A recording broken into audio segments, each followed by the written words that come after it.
এখানে আদা রসুন বাটা দিয়ে দিলাম,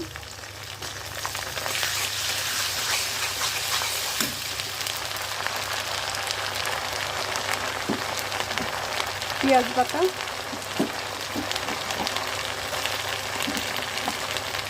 আদা রসুনের সাথে পেঁয়াজ বাটাটা একটু কষিয়ে নিচ্ছি।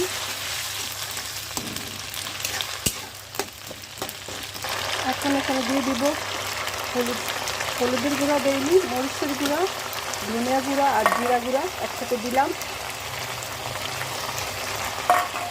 আর কিছুটা বাদাম বাটা দিব।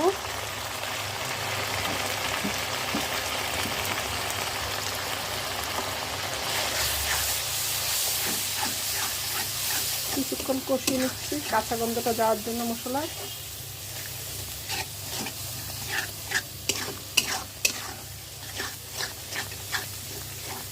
এখন একটু সামান্য পরিমাণ পানি দিয়ে মশলাটা ভালো মতো তেল উঠিয়ে কষিয়ে নিচ্ছি।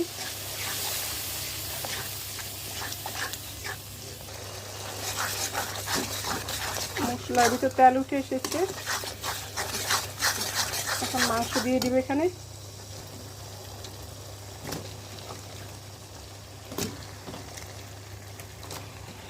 দুইটা মুরগি,